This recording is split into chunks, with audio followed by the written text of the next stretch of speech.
Hello and welcome to my fourth video. Today I have a little bit of a confession to make. I've never really read Jack Kerouac until this semester. When I say that I've never read Jack Kerouac, I mean that I didn't read like a whole book of his poems, or I didn't feel compelled to keep reading his poems. And actually one of my favorite quotes for a long time comes from On the Road. It's the quote that goes, "Sure baby, mañana. It was always mañana." For the next few weeks that was all I heard. Mañana, a lovely word, and one that probably means heaven. I saw it for the first time when I was 17 in the art museum. It was painted on a blue canvas with a cloud underneath it, and I'll never forget that because I just stared at it for I don't even know how long, and my best friend and I were trying to decipher it, and I thought it meant one thing and she thought it meant another, and I was convinced that I understood what it meant because mañana means tomorrow, and it can also mean morning, and who's to say it can't also mean heaven? So I just always thought that quote was beautiful, and that was when I really started to like Jack Kerouac, but I never really read him. I only read poems that people recommended to me by him, or a few that I had found online that I was reading, but I never went out and got one of his books and sat down and read.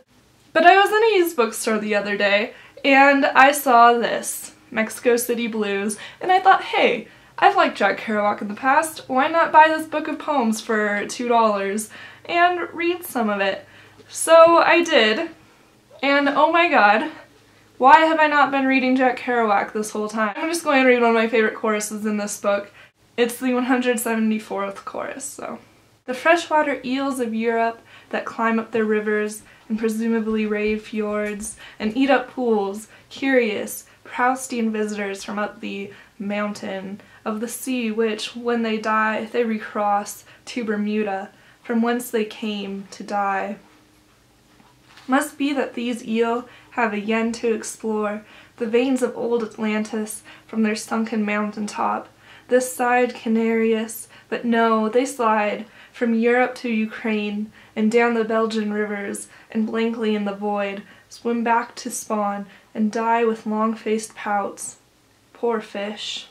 And maybe I don't have a very good understanding of Kerouac or how Kerouac writes poetry, but to me this poem seems very focused and intent on an idea of travel, but an idea of travel that has been created by something that has no human agency, but they're traveling within a world created by humans.